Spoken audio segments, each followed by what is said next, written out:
നമസ്കാരം. മലയാളി വാർത്തയിലേക്ക് സ്വാഗതം. 30ഓളം മണ്ഡലങ്ങളിൽ ബി.ജെ.പി. സ്ഥാനാർത്ഥികളുടെ സാധ്യതാ പട്ടിക തയ്യാറായിരിക്കുകയാണ്. പ്രധാന നേതാക്കളെ ഉൾപ്പെടുത്തിയുള്ള പട്ടിക കഴിഞ്ഞ ദിവസം തിരുവനന്തപുരത്ത് ചേർന്ന തിരഞ്ഞെടുപ്പ് സമിതി ചർച്ച ചെയ്തിരുന്നു. സംസ്ഥാന പ്രസിഡന്റ് രാജീവ് ചന്ദ്രശേഖർ തിരുവനന്തപുരത്തും നേമത്തുമാകും മത്സരിക്കുക. മാത്രമല്ല പാലക്കാട് ഏവരും ഉറ്റുനോക്കുന്നുണ്ട്. നമുക്കറിയാം പാലക്കാട് ഉറ്റുനോക്കാൻ കാരണങ്ങളുണ്ട്. അപ്പോൾ അവിടെ ശോഭാ സുരേന്ദ്രൻ മത്സരിക്കുമെന്ന് വിവരം വന്നിരുന്നു. പിന്നാലെ പാലക്കാട് തന്നെ പ്രശാന്ത് ശിവൻ മത്സരിക്കാനും സാധ്യതയുണ്ട് എന്ന വിവരങ്ങളും പുറത്തു വരികയാണ്. പ്രത്യേകിച്ച് 5 മണ്ഡലങ്ങളിലേക്കാണ് ജനറൽ സെക്രട്ടറി ശോഭാ സുരേന്ദ്രന്റെ പേര് ഉയർന്നത്. തിരുവനന്തപുരം വട്ടിയൂർക്കാവിൽ കെ മുരളീധരനാണ് UDF സ്ഥാനാർത്ഥിയെങ്കിൽ സഹോദരി പത്മജ വേണുഗോപാലിനെ രംഗത്തിറക്കിയേക്കാനാണ് സാധ്യത. 90 സീറ്റിൽ BJPയും 50 BDJS ഉൾപ്പെടെയുള്ള ഘടകകക്ഷികളും മത്സരിക്കും. കഴക്കൂട്ടത്ത് V മുരളീധരനും, കാട്ടാക്കടയിൽ PK കൃഷ്ണദാസും, മഞ്ചേശ്വരത്ത് K സുരേന്ദ്രനും, ആറന്മുളയിൽ കുമ്മനം രാജശേഖരനും മത്സരിക്കും.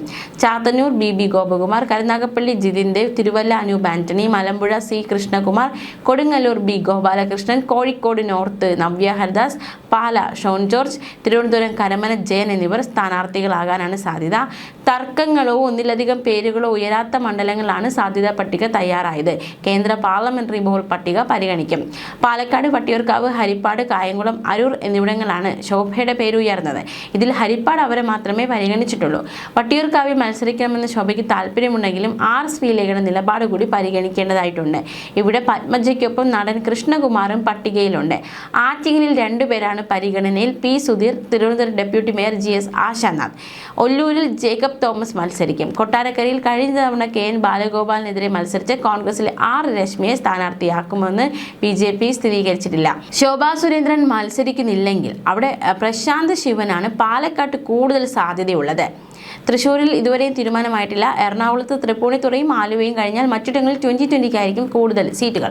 അപ്പോൾ എന്തായാലും നോക്കുന്നത് നമ്മൾ പാലക്കാടാണ്. പാലക്കാട് ആര് മത്സരിക്കും? BJPക്ക് വേണ്ടി ആര് മത്സരിക്കും? പ്രത്യേകിച്ച് അവിടെ അറിയാം കോൺഗ്രസ് MLA രാഹുൽ മാങ്കൂട്ടത്തിൻ്റെ താവളമാണ്. അദ്ദേഹം നമുക്കറിയാവുന്നതുപോലെ തന്നെ പ്രശ്നങ്ങൾ അകപ്പെട്ടു, കോൺഗ്രസ് പാർട്ടിയിൽ പുറത്താക്കിയെങ്കിൽ പോലും ജനപിന്തുണ കുറഞ്ഞിട്ടില്ല, ജനപ്രീതി വർദ്ധിക്കുകയാണ്. അപ്പോൾ രാഹുൽ മാങ്കൂട്ടത്തിനെ തോൽപ്പിക്കാൻ പാകത്തിന് ആരെയൊക്കെയാണ് BJP LDF കളത്തിൽ ഇറക്കുന്നത്, കോൺഗ്രസും കളത്തിൽ ഇറക്കുന്നത് എന്നത് ചോദ്യം. രാഹുൽ മാങ്കൂട്ടത്തിൽ സ്വതന്ത്ര സ്ഥാനാർത്ഥിയായി മത്സരിക്കുമോ എന്നതും ഒരു ചോദ്യം തന്നെയാണ്. അപ്പോൾ രാഹുൽ മാങ്കൂട്ടത്തിനെതിരെ പ്രശാന്ത് ശിവനെയാണോ പാലക്കാട്ടേക്ക് BJP ഇറക്കാൻ പോകുന്നത് എന്നതും ചോദ്യം തന്നെയാണ്. പ്രശാന്ത് ശിവൻ നമുക്കറിയാം ഒരുപാട് രാഷ്ട്രീയ നിലപാടുകളൊക്കെ സ്വീകരിച്ച് ഇപ്പോൾ രാഷ്ട്രീയത്തിലൊക്കെ തെളിഞ്ഞു നിൽക്കുന്ന വ്യക്തിയാണ്. രാഹുലിനെ തോൽപ്പിക്കാൻ പ്രശാന്ത് ശിവനാകുമോ എന്നതാണ് ചോദ്യം. പ്രശാന്ത് ശിവൻ നടത്തിയ ചില രാഷ്ട്രീയ പ്രസ്താവനകൾ, പ്രതികരണമൊക്കെ നമുക്ക് നോക്കാം. ഷാഫി പറമ്പിലെ രാഹുൽ മാങ്കൂട്ടത്തിലെ ഒഴിവാക്കി കോൺഗ്രസ് പാർട്ടിക്ക് മുന്നോട്ട് പോകാൻ സാധിക്കില്ല എന്ന് വ്യക്തമായതായിട്ട് ഈയിടയ്ക്ക് BJP പാലക്കാട് ജില്ലാ പ്രസിഡന്റ് പ്രശാന്ത് ശിവൻ വിമർശിച്ചിരുന്നു. രാഹുൽ പാലക്കാട് എത്തിയ സമയത്ത് അദ്ദേഹത്തിന് ബൊക്കെ കൊടുത്തുകൊണ്ട് സ്വീകരിച്ചത് ആരാണ് എന്നായിരുന്നു പ്രശാന്ത് ശിവന്റെ ചോദ്യം. കോൺഗ്രസ് പാർട്ടിയുടെ നേതാക്കന്മാരാണ് രാഹുൽ മാങ്കൂട്ടത്തിന് ബൊക്കെ കൊടുത്ത് സ്വീകരിച്ചത്. ഷാഫിയെയും രാഹുലിനെയും ഒന്നും ഒഴിവാക്കി കോൺഗ്രസ് പാർട്ടിക്ക് പോകാൻ സാധിക്കില്ല എന്നത് ഒരിക്കൽ കൂടി ബോധ്യം വന്നിരിക്കുകയാണെന്നും പ്രശാന്ത് ശിവൻ വിമർശിച്ചിരുന്നു. ഈ നാട്ടിലെ ജനങ്ങളെ പറഞ്ഞു പറ്റിക്കുകയാണ് കോൺഗ്രസ്സുകാർ ചെയ്യുന്നത്. ഒരു വശത്ത് രാഹുലിനെ പുറത്താക്കിയെന്ന് പറയുന്നു, അതേസമയത്ത് കോൺഗ്രസിലെ പ്രവർത്തകന്മാർ ഒക്കെ തന്നെ രാഹുലിനെ സ്വീകരിക്കുന്ന കാഴ്ചയും കാണുന്നുവെന്നും പ്രശാന്ത് ശിവൻ പറഞ്ഞു.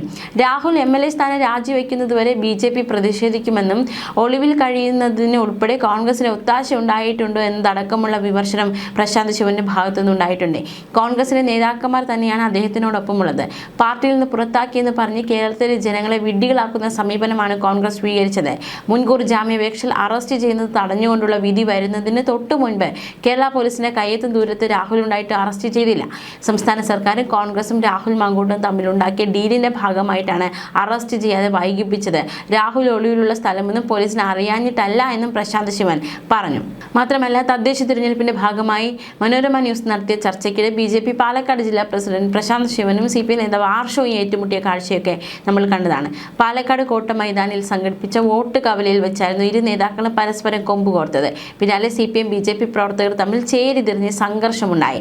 ചർച്ചയ്ക്കിടെ പ്രശാന്ത് ശിവനും PM R ഷോയും തമ്മിലുണ്ടായ വാക്കേറ്റ് കയ്യാങ്കളിയിലേക്ക് നയിക്കപ്പെടുകയായിരുന്നു. ഇതിന് പിന്നാലെ CPM പ്രശാന്ത് ശിവനെതിരെ രംഗത്ത് വന്നിരുന്നു. ഈ വിഷയത്തിന് അതായത് CPM പ്രശാന്തിനെതിരെ രംഗത്ത് വന്ന സാഹചര്യത്തിൽ ഫേസ്ബുക്കിലൂടെ പ്രശാന്ത് ശിവൻ ഒരു മറുപടി പോസ്റ്റ് ഇട്ടിരുന്നു. ആ ഫേസ്ബുക്ക് കുറിപ്പ് പ്രകാരമാണ്. CPM ജില്ലാ സെക്രട്ടറി N സുരേഷ് ബാബു ചില കാര്യങ്ങൾ പറഞ്ഞിട്ടുണ്ട്. അതിനൊരു മറുപടി പറയേണ്ടത് തന്നെ ചുമതലയാണ്. അതുകൊണ്ട് മാത്രമാണ് ഈ മറുപടി. ഈ തരം നിലവാരമില്ലാത്ത ആളുകളെ ചർച്ചയ്ക്ക് വിളിക്കരുത്. സത്യമാണ്.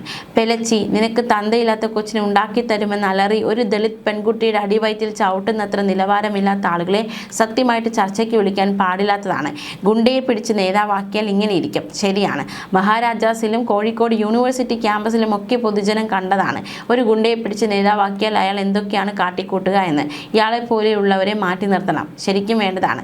ഒരു ദളിത് സ്ത്രീയെ ജാതിപ്പേര് വിളിച്ച് അപമാനിച്ച ഒരുത്തനെ അറസ്റ്റ് ചെയ്യുക, പോയിട്ടൊന്ന് ശാസിക്കുക പോലും ചെയ്യാതെ അരിയിട്ട് വാഴിക്കാൻ CPM-നെ പോലെ ഒരു ഉളുപ്പുകെട്ട സംഘടനയ്ക്ക് മാത്രമേ സാധിക്കൂ എന്നും പ്രശാന്ത് ശിവൻ വിമർശിച്ചു. പ്രശാന്ത് ശിവൻ തീരെ സ്റ്റാൻഡേർഡ് ഇല്ലാത്ത നേതാവ്. ശരിയാണ്. കമ്മികളുടെ നിലവാരം എനിക്കില്ല. ഞാൻ ഇന്നേവരെ ഒരാളെയും ജാതിപ്പേര് വിളിച്ച് ആക്ഷേപിച്ചിട്ടില്ല. ഒരു സ്ത്രീയുടെ അടിവയറ്റിൽ ചവിട്ടിയിട്ടില്ല. മാർക്ക് ലിസ്റ്റ് തിരുത്തി ഡിഗ്രി ഉണ്ടാക്കിയിട്ടില്ല. പരീക്ഷയിൽ കള്ളത്തരം കാണിച്ച് പിടിക്കപ്പെട്ടിട്ടില്ല. അതുകൊണ്ട് കമ്മികളുടെ സ്റ്റാൻഡേർഡ് എനിക്കില്ല. ആ ഇല്ലായ്മയിൽ ആശ്വാസവും അഭിമാനവും ഉണ്ട് താനും. ഞങ്ങളും പല ശേഷിയുള്ള പാർട്ടിയുള്ള നേതാവ്, അതറിയാം. ഒരാളോടും പോ എന്ന് പോലും പറഞ്ഞിട്ടില്ലാത്ത ഒരു പാവം തയ്യൽക്കാരനെ കൺമഴ കൊണ്ട് വെട്ടിവീഴ്ത്തിയ മഹാനാണല്ലോ നിങ്ങളുടെ ഇപ്പോഴത്തെ അനിശ്ചിത നേതാവ്. ആ ശേഷി നിങ്ങൾക്ക് എന്നും ഉണ്ടാവും എന്നറിയാം. പക്ഷേ മഹാമംഗളയും പുണ്യഭൂമിയുമായ അമ്മയെ, നിനക്ക് വേണ്ടി ആയിരിക്കട്ടെ എൻ്റെ മരണം എന്ന് ദിവസവും പ്രാർത്ഥിച്ച് പുറപ്പെടുന്നവരാണ് ഞങ്ങൾ. ഏതെങ്കിലും ഒരു വളവിൽ ഇരുട്ടത്ത് എന്നെയും കാത്ത് കമ്മ്യൂണിസ്റ്റ് കാപാലികന്മാരുടെ കത്തി കാത്തിരിക്കുന്നുണ്ടാവും എന്നറിയാം. അത് അറിഞ്ഞുകൊണ്ട് തന്നെയാണ് ഈ പ്രയാണം എന്നായിരുന്നു പ്രശാന്ത് ശിവൻ അന്ന് ഫേസ്ബുക്കിൽ കുറിച്ചത്. എന്തായാലും പാലക്കാട് ആര് മത്സരിക്കുമെന്നതാണ് ഏറ്റവും നിർണായകമായ ചോദ്യം. പാലക്കാട് രാഹുൽ മങ്കടത്തിൽ സ്വതന്ത്രനായി മത്സരിക്കുമോ? BJP പ്രശാന്ത് ശിവനെയാണോ ഇറക്കുന്നത്, അതോ ശോഭാ സുരേന്ദ്രനെയാണോ ഇറക്കുന്നത്? LDF സ്ഥാനാർത്ഥി ആരായിരിക്കും? ചോദ്യങ്ങൾ ബാക്കിയാവുകയാണ്. ന്യൂസ് ഡെസ്ക് മലയാളി വാർത്ത.